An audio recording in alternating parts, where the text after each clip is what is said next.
സർവത്ര ഗോവിന്ദ നാമ സങ്കീർത്തനം. ഗോവിന്ദ ഗോവിന്ദ. നമ്മുടെ ചാനലിലെ പുതിയ വീഡിയോയിലേക്ക് എല്ലാവർക്കും സ്വാഗതം.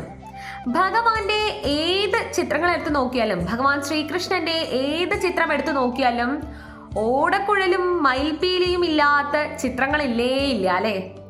കണ്ണന്റെ പൊന്മയിൽപീലിയെ കുറിച്ചുള്ള കഥ ഞാൻ നേരത്തെ ഒരു വീഡിയോയിലായിട്ട് പറഞ്ഞു തന്നിട്ടുണ്ട്. കാണാത്തവര് അത് കാണുമെന്ന് പ്രതീക്ഷിക്കുന്നു. അതേപോലെ തന്നെ കണ്ണന്റെ ചുണ്ടിനോട് ചേർന്ന് കടക്കുന്ന ആ ഓടക്കുഴലിന്റെ കഥയാണ് ഇന്ന് ഞാൻ നിങ്ങൾക്കായി പറഞ്ഞു തരാനായിട്ട് പോകുന്നത്. വളരെ മനോഹരമായിട്ടുള്ളൊരു കഥയാണ്. അപ്പൊ നമുക്ക് അധികം താമസിപ്പിക്കാതെ നമുക്ക് നമ്മുടെ കഥയിലേക്ക് കടക്കാം. വീഡിയോ മുഴുവനായിട്ട് കാണാനായിട്ട് ശ്രമിക്കുക. യമുനാ നദിക്കരയുടെ സമീപമായിട്ട് ഒരു വലിയ മുളങ്കാടുണ്ടായിരുന്നു. വളരെയധികം ഊർജ്ജസ്വലരായ മുളകളുള്ള ഒരു കാടായിരുന്നു അത്. അതിനുള്ളിൽ തന്നെ ഒരു ചെറിയ മുളയുണ്ടായിരുന്നു. ആരാലും ശ്രദ്ധിക്കപ്പെടാതെ എല്ലാവരും അവഗണിച്ചു നിൽക്കുന്ന ഒരു ചെറിയ മുള. അധികം ഉയരമൊന്നുമില്ലാത്ത, അത്ര ആരോഗ്യമൊന്നുമില്ലാതെ ഇരുന്ന ഒരു ചെറിയ മുള. ഭഗവാൻ ശ്രീകൃഷ്ണൻ ദ്വാപരയുഗത്തിൽ ജന്മമെടുത്തിട്ടുണ്ട് എന്നറിഞ്ഞ് ആ ബാലകനായ ശ്രീകൃഷ്ണൻ ഓടി എങ്ങോട്ടെങ്കിലും എത്തുമോ, അതായത് യമുനാ നദിക്കരയിൽ എത്തുമോ എന്ന് കാത്തു നിൽക്കുന്ന മുളകളായിരുന്നു അതെല്ലാം. ഭഗവാനെ ഒരു നോക്ക് കാണാനായിട്ട്, ഭഗവാന്റെ ആ ശബ്ദം ഒരു പ്രാവശ്യമെങ്കിലും കേൾക്കാനായിട്ട് ആഗ്രഹിച്ചു നിൽക്കുന്ന മുളകളായിരുന്നു ആ മുളങ്കാട്ടിലുള്ള എല്ലാ മുളകളും. ആ പാഴ്മുളയും ഇത് വിശ്വസിച്ച് തന്നെയാണ് ജീവിക്കുന്നത്. ഭഗവാൻ എന്നെങ്കിലും യമുനാ നദിക്കരയിൽ ഓടിയെത്തും, അങ്ങനെ ഭഗവാനെ ഒരു നോക്ക് കാണാനായിട്ട് സാധിക്കും എന്ന് വിശ്വസിച്ചിട്ടാണ് ആ പാഴ്മുളം തണ്ടും അവിടെ ജീവിച്ചിട്ടുണ്ടായിരുന്നത്. പക്ഷേ അവിടെയുള്ള എല്ലാ മുളന്തണ്ടുകളും, വളരെയധികം ആരോഗ്യ ദൃഢഗാത്രരായിരുന്ന എല്ലാ മുളന്തണ്ടുകളും ആ പാഴ്മുളയെ എന്നും കളിയാക്കുമായിരുന്നു, എന്നും പരിഹസിക്കുമായിരുന്നു, എന്നും അവഗണിക്കുമായിരുന്നു. കാരണം ഇത്രയും വലിയ വലിയ മുളകളുടെ ഇടയിൽ ആ ഒരു മുളന്തണ്ടെന്ന് പറയുന്നത് വളരെയധികം ആരോഗ്യം കുറഞ്ഞതും വളരെയധികം ചെറുതുമായതുകൊണ്ട് തന്നെ എത്ര പേരുടെ അവഗണനകളാണ് ആ ഒരു മുളന്തണ്ട് സഹിച്ചത് എന്നറിയാമോ? പക്ഷേ ഈ പാഴ്മുളം തണ്ടാവട്ടെ അതൊന്നും ശ്രദ്ധിക്കാറില്ല. ഭഗവാന്റെ ബാലക രൂപത്തിലുള്ള ആ ഒരു ദർശനം കിട്ടാനായിട്ട് കാത്തു നിൽക്കുകയാണ് ആ പാഴ്മുളം തണ്ട്. എന്നും എപ്പോഴും ഭഗവാനെ സ്മരിച്ചുകൊണ്ടാണ് ജീവിക്കുന്നത്. എല്ലാ ദിവസവും എല്ലാ നേരവും ഓരോ ശ്വാസത്തിലും ഭഗവാനെ വിശ്വസിച്ചുകൊണ്ട് ഭഗവാന്റെ വരവിനായി കാത്തിരിക്കുകയാണ് ആ പാഴ്മുളം തണ്ട് അത്രയും കാലം ആ ഒരു മുളങ്കാട്ടിനുള്ളില്. ഒരിക്കല് ഗോക്കളെ മേയ്ക്കാനായി മറ്റു ഗോപാലകരോടൊപ്പം കൃഷ്ണനും പോവുകയാണ്. അങ്ങനെ ഇരിക്കെയാണ് തന്റെ കൂട്ടുകാരിൽ ഒരാള് വളരെ മനോഹരമായി മുരളിക വായിക്കുന്നത് കൃഷ്ണൻ കേൾക്കുന്നത്. അന്ന് തൊട്ട് കൃഷ്ണൻ തുടങ്ങി മുരളികയോട് വളരെ വലിയ രീതിയിലുള്ളൊരു അഭിനിവേശം. തൻ്റെ പിതാവായ നന്ദഗോപരടുത്ത് പോയി പറഞ്ഞു, അച്ഛാ എനിക്കും വേണം ഒരു ഓടക്കുഴല്, എനിക്കും ഒരു മുരളിക വേണം, എനിക്ക് അത് വായിക്കാനായിട്ടുള്ള കൊതി വളരെയധികം വലിയ രീതിയിൽ തന്നെയുണ്ട്, എനിക്കും ഒരു മുരളിക വേണമെന്ന് അച്ഛനോട് പോയി ആവശ്യപ്പെടുകയാണ് നമ്മുടെ കുഞ്ഞു ബാലകൻ ഉണ്ണിക്കണ്ണൻ. അച്ഛനോട് ആവശ്യപ്പെടുകയാണ് നമ്മുടെ ഉണ്ണിക്കണ്ണൻ ഒരു ഓടക്കുഴൽ ഉണ്ടാക്കി തരാനായിട്ട്, ഒരു മുരളിക ഉണ്ടാക്കി തരാനായിട്ട് അച്ഛനോട് ആവശ്യപ്പെടുകയാണ്. അച്ഛാ എനിക്കും ആ കുട്ടിയെ പോലെ എനിക്ക് ഓടക്കുഴൽ വായിക്കണം അച്ഛാ, എനിക്കൊരു ഓടക്കുഴൽ ഉണ്ടാക്കി തരുമോ, എനിക്കൊരു മുരളിക ഉണ്ടാക്കി തരുമോ എന്ന് അച്ഛനോട് ആവശ്യപ്പെടുകയാണ് നമ്മുടെ ഉണ്ണിക്കണ്ണൻ. അങ്ങനെ ഉണ്ണിക്കണ്ണന്റെ ആഗ്രഹം സാധിക്കാനായിട്ട് ഒരു ഓടക്കുഴൽ ഉണ്ടാക്കാനായിട്ട് നല്ലൊരു മുള അന്വേഷിച്ച് ഇറങ്ങുകയാണ് അച്ഛനും മോനും. അങ്ങനെ നന്ദഗോപനും ശ്രീകൃഷ്ണനും കൂടെ ആ യമുനാ നദിക്കരയിലുള്ള ആ മുളങ്കാട്ടിലേക്ക് എത്തുകയാണ്. നല്ലൊരു മുളന്തണ്ട് അന്വേഷിച്ച് ആ ഒരു മുളങ്കാട്ടിലേക്ക് എത്തുകയാണ്. യമുനാ നദിക്കരയില് നന്ദഗോപരും ശ്രീകൃഷ്ണനും കൂടെ എത്തുന്ന ആ മാത്രയിൽ തന്നെ കാറ്റൊന്നുമില്ല എങ്കിൽ പോലും മുളകളൊക്കെ ഈ ഒരു ഭഗവാനെ കണ്ടതിന്റെ ദർശന ഭാഗ്യത്തിന്റെ ആ സന്തോഷത്തില് എല്ലാ മുളകളും ആടാനായിട്ട് തുടങ്ങി. എന്നെ എടുക്കൂ, എന്നെ സ്വീകരിക്കൂ എന്ന് പറയുന്നത് പോലെയാണ് ഓരോ മുളകളും ഭഗവാനെ നോക്കി ആടിക്കൊണ്ടിരിക്കുന്നത്. ഭഗവാന്റെ കരങ്ങളിലെ ഓടക്കുഴലാവാൻ, ഭഗവാന്റെ സ്വന്തം മുരളികയാവാൻ എല്ലാ മുളകൾക്കും ആഗ്രഹമാണ്. ഭഗവാന്റെ ചുണ്ടിനോട് ചേർന്ന് കടക്കാൻ, ഭഗവാന്റെ ശരീരത്തിന്റെ ഒരു ഭാഗമാവാൻ ഏത് മുളയാണ് ആഗ്രഹിക്കാത്തത്? തന്നെ സ്വീകരിക്കൂ, തന്നെ സ്വീകരിക്കൂ എന്ന മാത്രേനെ എല്ലാ മുളകളും ഭഗവാനെ നോക്കിയിട്ട് ആടി ഒലയാനായിട്ട് തുടങ്ങി.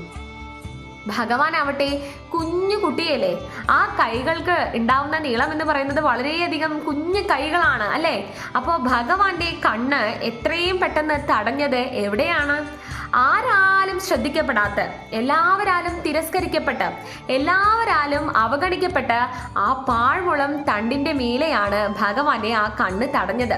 അതായത് ഭഗവാന്റെ കയ്യിലേക്ക് ഒതുങ്ങിയ മുള, അത്രയും ചെറുതായിട്ടുള്ള മുള, അത്രയും കാണാൻ അരുമയായിട്ടുള്ള, അത്രയും ഭംഗിയുള്ള ആ മുളയിലാണ് ഭഗവാന്റെ കണ്ണുകൾ തടഞ്ഞത്. ഉടനെ തന്നെ ഓടിപ്പോയി ആ മുളയെ ഭഗവാൻ പൊട്ടിച്ച് തന്റെ കൈകളിൽ പിടിച്ചു. എല്ലാ മുളകളും വളരെയധികം ഉയരം കൂടിയതാണ്. ഭഗവാൻ എത്തുന്നില്ല. ഭഗവാൻ ചെറിയ കുട്ടിയല്ലേ, ബാലകനല്ലേ ഭഗവാൻ. അപ്പോ ഭഗവാൻ ഒരു മുളകളും എത്താനായിട്ട് സാധിക്കുന്നില്ല. ഭഗവാന്റെ കയ്യും കണ്ണും പോയി തട്ടിയത്, ആ ദർശനം, ആ ഒരു ദൃഷ്ടി പോയി പതിച്ചത് എവിടെയാണ്?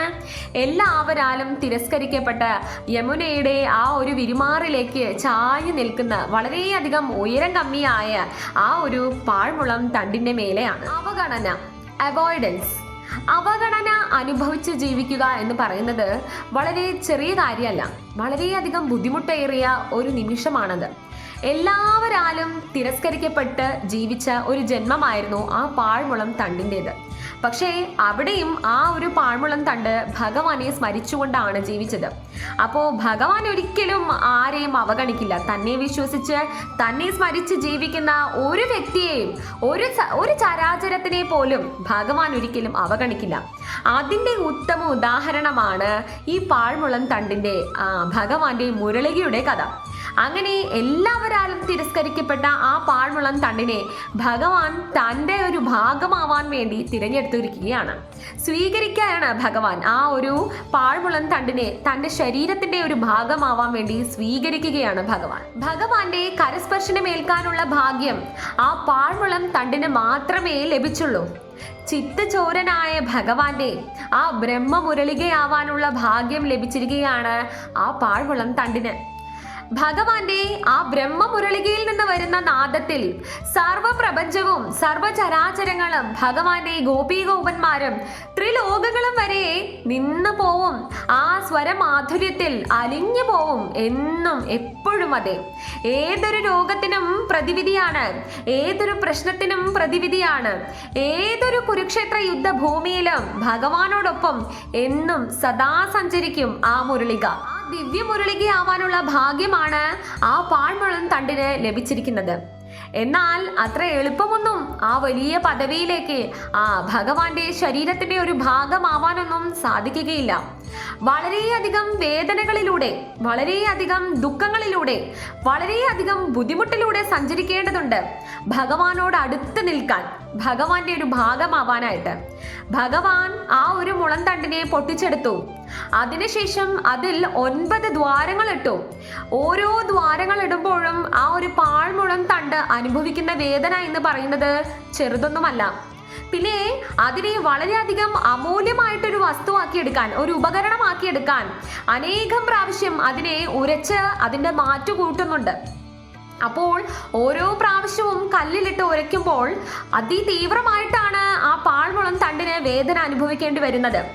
വളരെയധികം കഷ്ടതയിലൂടെ, വളരെയധികം വേദനകളിലൂടെയാണ് ഭഗവാന്റെ അടുത്തെത്താനായിട്ട് ആ പാഴ്മുളം തണ്ട് കടന്നുപോയത്. ഓരോ പ്രാവശ്യം വേദനകളിലൂടെ കടന്നു പോകുമ്പോഴും ആ പാഴ്മുളം തണ്ട് ഭഗവാന്റെ കയ്യിലിരുന്ന് മന്ത്രിക്കുന്നുണ്ടായിരുന്നു.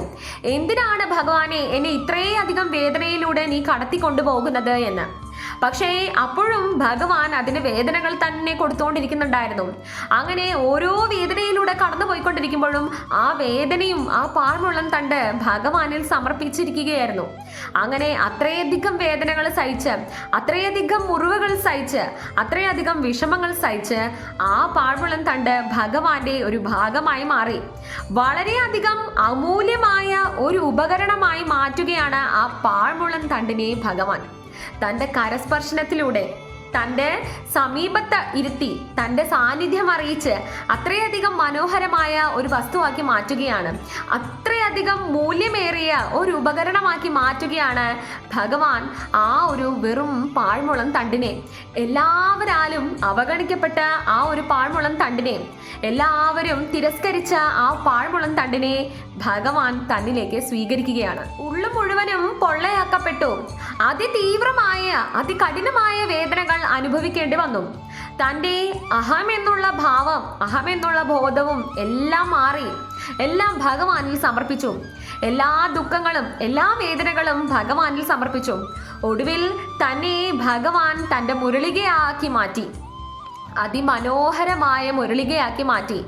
ഭഗവാന്റെ ശ്വാസം ഏൽക്കുന്ന മുരളിക, ഭഗവാന്റെ ശ്വാസം ഒഴുകുന്ന മുരളികയാക്കി മാറ്റി ഭഗവാൻ. തൻ്റെ ശരീരത്തിൽ ഓരോ തവണ ദ്വാരങ്ങൾ വീഴുമ്പോഴും ഓരോ വേദനകൾ അനുഭവിക്കേണ്ടി വരുമ്പോഴും ആ പാഴ്മുളം തണ്ടിന് ഒരു കാര്യത്തിൽ വളരെ വലിയ രീതിയിൽ ഒരു ഉറപ്പുണ്ടായിരുന്നു.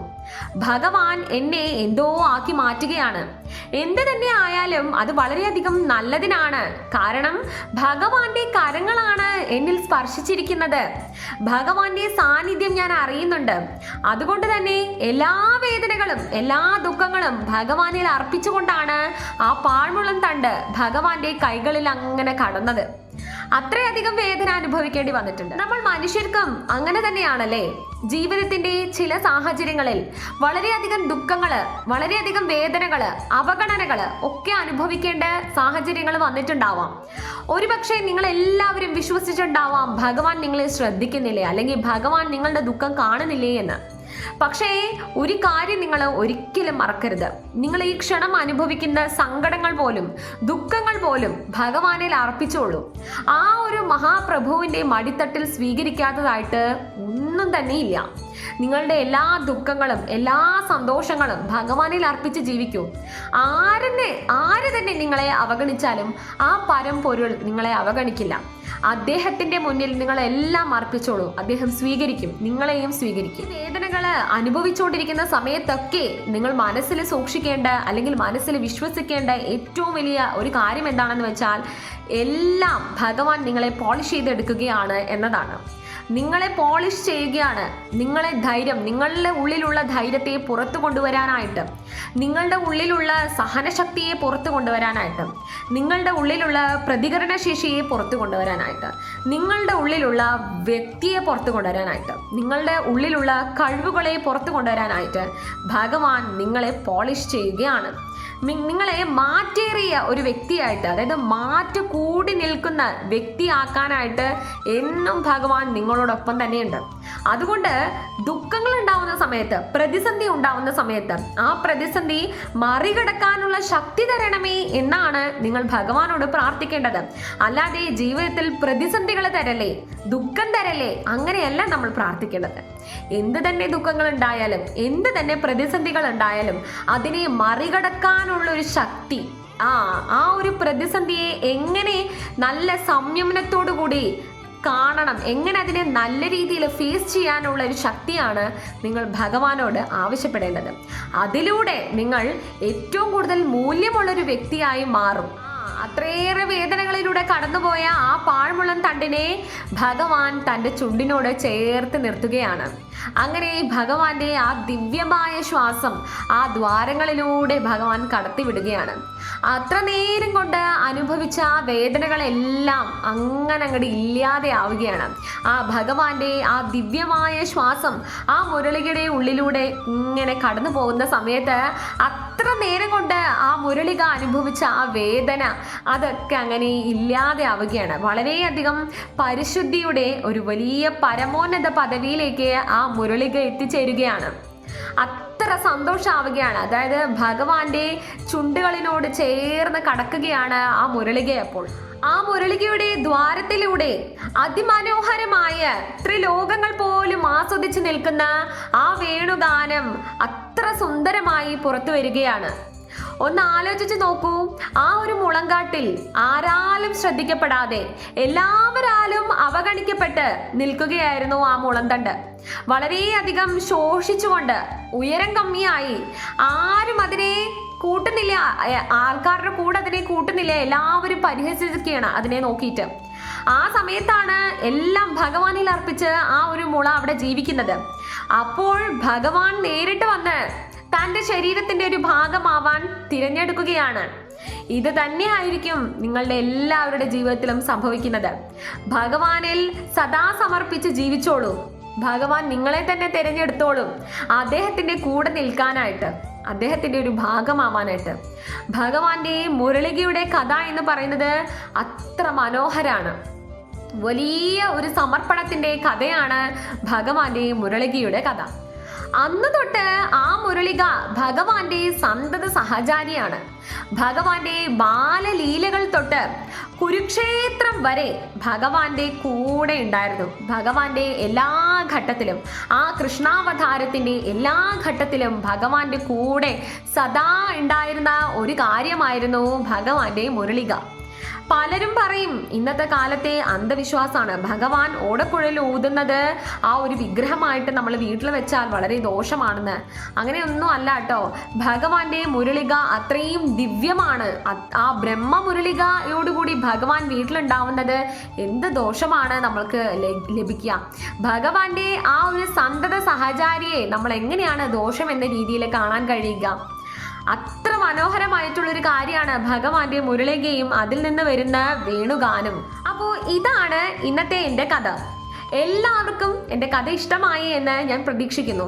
ഇഷ്ടമായെങ്കിൽ നിങ്ങൾക്ക് അറിയുന്ന ആൾക്കാർക്ക് ഇതൊന്ന് ഷെയർ ചെയ്ത് കൊടുക്കാനായിട്ട് മറക്കരുത്. മാത്രമല്ല നമ്മുടെ ചാനൽ ഒന്ന് ലൈക്ക് ചെയ്യാനും ഷെയർ ചെയ്യാനും സബ്സ്ക്രൈബ് ചെയ്യാനും മറക്കരുത്. ഇനിയും നമ്മുടെ ചാനലിൽ ഒരുപാടധികം വീഡിയോസ് ഉണ്ടാവുന്നതാണ്. അപ്പോൾ ഇന്ന് ഈ വീഡിയോ ഞാൻ നിങ്ങൾക്കും സമർപ്പിക്കുന്നു, ഭഗവാൻ ശ്രീകൃഷ്ണനും സമർപ്പിക്കുന്നു. സർവം കൃഷ്ണാർപ്പണമസ്തു. ജയ ശ്രീകൃഷ്ണ. കാത്തിരുന്നു കാത്തിരുന്നു കണ്ണു കഴച്ചു, കണ്ണൻ കാട്ടുമുളം തണ്ടൊടിച്ചൊരു കുഴലു ചമച്ചു, പാട്ടുകൊണ്ടു പേരെടുത്തു സഖിയെ വിളിച്ചു, അവൾ കേട്ട പാതി കാൽ തളിരിനു ചിറകുമുളച്ചു. കാത്തിരുന്നു കാത്തിരുന്നു കണ്ണു കഴച്ചു, കണ്ണൻ കാട്ടുമുളം തണ്ടൊടിച്ചൊരു കുഴലു ചമച്ചു.